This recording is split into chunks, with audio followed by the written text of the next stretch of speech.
if your finger is hovering over the Buy Now button for the latest M5 MacBook, the newest virtual reality headset, or whatever shiny gadget the internet has convinced you will change your life, close the shopping tab for 20 minutes. Not forever. Just long enough to hear Gran Betty's rule. If you buy it before this video ends, a marketing department has borrowed your wallet. And Gran Betty had very strong opinions about people borrowing her wallet. She used to joke, if someone reaches for your purse without asking, you call the police. If a company does it with advertising, people call it innovation. I didn't appreciate how funny that was until I was older. You see, Gran Betty grew up in a world where nothing was wasted. A broken chair wasn't rubbish. It was a weekend project. A hole in your jumper wasn't an excuse to go shopping. It was 5 minutes with a needle and thread. Leftover vegetables became tomorrow's soup. Even wrapping paper had another Christmas left in it. Then along came my generation, where perfectly working laptops are apparently obsolete, because the corners are slightly more square on the new model. Gran Betty found this absolutely hilarious. One afternoon, I proudly showed her a technology advert.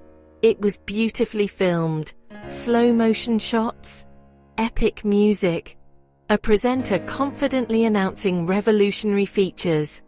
When it finished, she looked at me and asked, "So, what was actually wrong with the old one?" I opened my mouth. Nothing came out. She smiled. I thought so. That conversation has probably saved me thousands of pounds. Because Gran Betty understood something that technology companies spend billions trying to make us forget. Most upgrades solve boredom, not problems. She used to say, "A new frying pan doesn't make you a better cook. It just gives you a more expensive omelette." That was Gran Betty. Always finding a way to make you laugh before quietly dismantling your financial excuses. Now don't get me wrong, she wasn't against technology. She absolutely loved anything that genuinely made life easier. She simply believed every purchase should earn the right to exist. And that's where her famous 14-day rule came from. I'll explain exactly how it works in a moment because, honestly, it may be the simplest money-saving system I've ever used. But first, let me tell you about the day I nearly ignored it.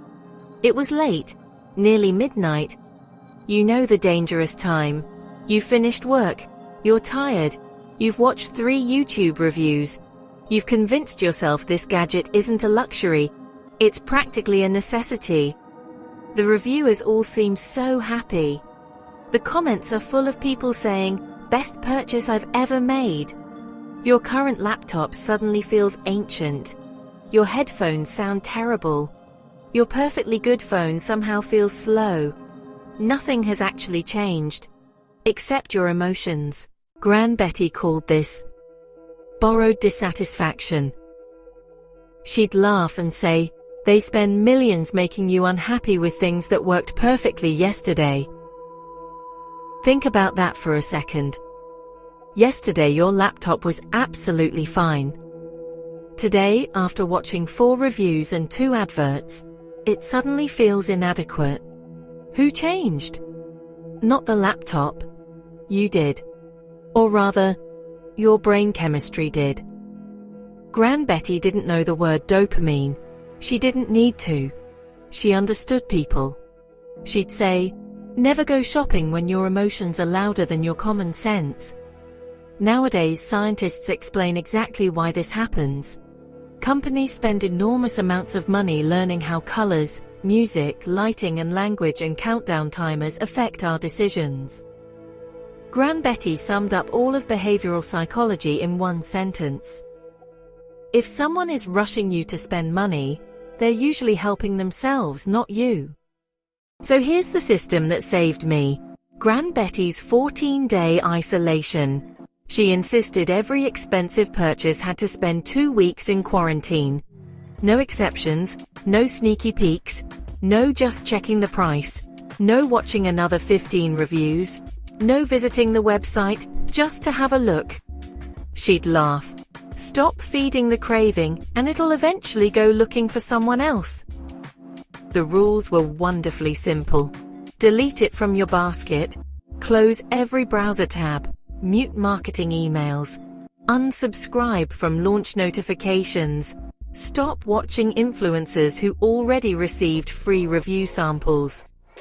Gran Betty used to joke, "Funny how the people telling you to buy it didn't have to pay for it." During those 14 days, something fascinating happens. The excitement slowly fades. Not because the product changes, because your brain returns to normal. Gran Betty called this waiting for your wallet to catch up with your heart. She knew excitement has an expiry date. But here's the clever part. The waiting wasn't passive. It was homework. She handed me a notebook. Every time you genuinely need that gadget, write it down. Simple. If I thought I desperately needed a new laptop, every single time my existing laptop genuinely prevented me from doing something important, I had to make a note. Not because it felt old, not because it looked boring, because it genuinely failed. After 14 days, do you know how many entries were on my list? 2. Just 2. One was because I'd opened far too many browser tabs. The other was because I'd forgotten to charge it. Gran Betty nearly fell off her chair laughing. The problem wasn't your laptop, sweetheart. It was operator error. Then she added, "You can't buy your way out of bad habits." That one stung, because she was right. How many gadgets are bought to fix discipline? Fitness watches, productivity apps, fancy planners, noise-canceling headphones, standing desks, expensive keyboards. Sometimes the real upgrade isn't technology. It's routine. Gran Betty often said, "The cheapest upgrade is improving the person using the equipment." She had another system too. She called it the real-life test. Technology adverts always show spotless homes, minimalist desks, perfect lighting, people smiling while wearing virtual reality headsets with absolutely no washing up in sight. Gran Betty would laugh herself silly. Then she'd ask, "Will your life actually look like that on a wet Tuesday after work?" That question changed everything, because real life isn't filmed in slow motion. Real life has children shouting, emails arriving, laundry waiting, dinner burning, a dog barking, someone ringing the doorbell just as you finally sat down. Gran Betty believed purchases should fit your real life, not your fantasy life. She called fantasy shopping, buying for the person you keep promising you'll become next Monday. We've all done it. Buying running shoes before we've started running. Buying expensive kitchen gadgets before we've started cooking. Buying notebooks before we've started writing. Buying cameras before we've started filming. Gran Betty would smile and say, "If good intentions burned calories, we'd all be marathon runners." Then she'd wink. Use what you've already got first. Another favorite question she asked was brutally effective. What has this gadget replaced? Not added. Replaced. If the answer was nothing, maybe I didn't need it. If it genuinely replaced 3 other devices, saved time every day and solved a real problem, then maybe it deserved a place in my home. She wasn't anti-spending. She was pro-thinking. There's a difference. One afternoon I asked whether she'd ever regretted not buying something. She thought for a moment. Very occasionally. Then she smiled. But I've regretted rushing into plenty. That might be the wisest investing lesson I've ever heard. Because patience doesn't just make us better investors, it makes us better shoppers. Eventually day 15 arrived. Gran Betty made another pot of tea. Out came the notebook, out came the list. Then she asked 4 questions. Has the problem disappeared? Has your current gadget actually failed? Will this genuinely save you time every week? Can you comfortably buy it without borrowing? If the answers stacked up, buy it. Enjoy it. Use it. Without guilt. But if they didn't, walk away proudly. Gran Betty believed walking away from an unnecessary purchase wasn't missing out. It was getting richer. She'd grin and say, "The easiest money you'll ever make is the money you almost spent." I still think about that every single time a company announces the biggest upgrade ever. Because somehow, next year, they'll announce another biggest upgrade ever. Gran Betty would laugh. If they perfected it last year, why are they selling another perfect one this year? She had a point. Technology changes. Human nature doesn't. Companies will always try to create urgency, fear of missing out, limited editions, exclusive colors, pre-order bonuses, launch discounts. Gran Betty's response never changed. If it's still a good idea in 2 weeks, it'll still be a good idea then. Simple, calm, profitable. The funny thing is, once I started following her 14-day rule, something unexpected happened. I still bought technology, I just bought far less of it. And somehow, I enjoyed it much more. Because everything I owned had earned its place.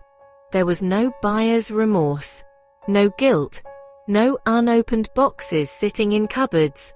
Just thoughtful purchases solving genuine problems. That's the kind of financial freedom Gran Betty wanted. Not never spending. Spending wisely. She believed every pound should have a purpose, not an impulse. So before you click buy now tonight, ask yourself the question Gran Betty asked me all those years ago. Are you solving a problem or feeding a feeling? That single question could save you hundreds or even thousands of pounds over your lifetime. If Gran Betty has just rescued your bank account from an impulse purchase, do one small thing before you leave. Tap the like button because it helps more people discover timeless money wisdom that actually works. Share this with that friend who buys every new gadget before they've even finished opening the last one. They'll probably pretend to be annoyed, but they'll thank you later. And if you enjoy practical, funny, old-school financial advice that's just as relevant today as it was 50 years ago, subscribe to Finance Pit Stop and join us every week for another lesson from Gran Betty. Most importantly, don't stop here. Click on the next episode in Gran Betty's Money Wisdom series, where she shares another simple habit that has quietly saved ordinary families thousands of pounds over the years. If today's lesson changed the way you think about spending, the next one could completely change the way you build wealth. And before you go, tell us in the comments, what's the most expensive impulse purchase you've ever made? And if Gran Betty had been standing beside you, what do you think she would have said?